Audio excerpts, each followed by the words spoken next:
அனைவருக்கும் வணக்கம். நான் உங்கள் டாக்டர் நிஜிதன் பாலின்ஸ் ஹோமியோபதியிலிருந்து. எளிமையான முறையில் கருவுற்றல் நடப்பது எப்படி, அதாவது கன்சீவ் ஆவது எப்படி அப்படிங்கிறத இந்த வீடியோ குறிப்பில் நம்ம பார்க்கலாம். பொதுவாக கன்சீவ் ஆகாமல் இருக்கிறதுக்கு முக்கிய காரணமே இர்ரெகுலர் மென்சஸ், மாதவிடாய் சுழற்சி சரியாக நடைபெறாமல் இருக்கிறது, இல்லை மாதவிடாயே வராமல் இருக்கிறது.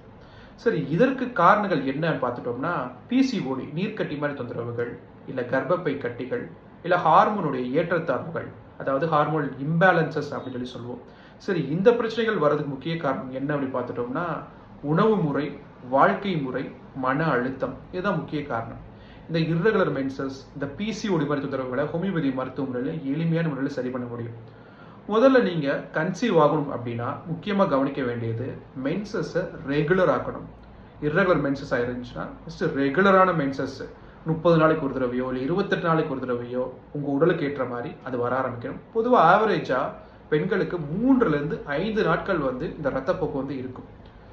இந்த மென்சஸ் முடிஞ்ச நாள்ல இருந்து இந்த 10 to 18வது நாள் இதை டேஞ்சரஸ் பீரியட்னு சொல்லுவோம். எதுக்கு அப்படின்னா இந்த டைமில் தான் ஓவுலேஷன் நடக்கும். ஓவுலேஷன்னா அந்த சினை முட்டை முதிர்ச்சி அடைந்து மெச்சூர் ஆகுதுன்னு சொல்லுவாங்க, முதிர்ச்சி அடைகிற நாட்கள். இந்த நேரத்தில் விந்தணுக்கள் உள்ளுக்கு செலுத்தப்பட்டுச்சு அப்படின்னா கன்சீவ் ஆகிறதுக்கு ரொம்ப எளிமையாக இருக்கும். இதில் முக்கியமாக கவனிக்க வேண்டியது பெண் என்பவள் கீழாகவும் ஆண் என்பவன் மேலாகவும் இருக்கிறது ரொம்ப சிறந்தது. விந்தணுக்களை செல்றதுக்கு ரொம்ப அது பயன் தர்றதா இருக்கும். விந்தணுக்கள் செலுத்தப்பட்டதுக்கு அப்புறம் பெண் என்பவள் ஒரு 5 நிமிடமாவது படுக்கையில் படுத்திருக்க வேண்டும். கீழே தலவாணி நம்ம அண்டத்துக்கு நம்ம கொடுத்துக்கலாம். இதோட சேர்த்து உணவு முறைகள்னு பார்த்தோம்னா சின்ன வெங்காயம், ஆண் பெண் இருவருமே இதை எடுக்கலாம்.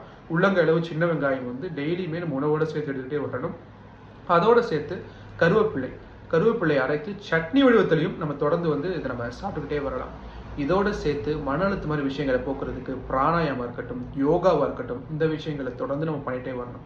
இதெல்லாம் பண்ணும்போது தேவையற்ற இந்த இர்ரெகுலர் மென்சஸாக இருக்கட்டும், இல்லை கருவுறாரை மாதிரி தொந்தரவுகள் நம்மளை பாதுகாக்கலாம்.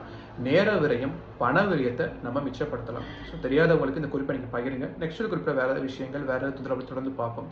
நன்றி.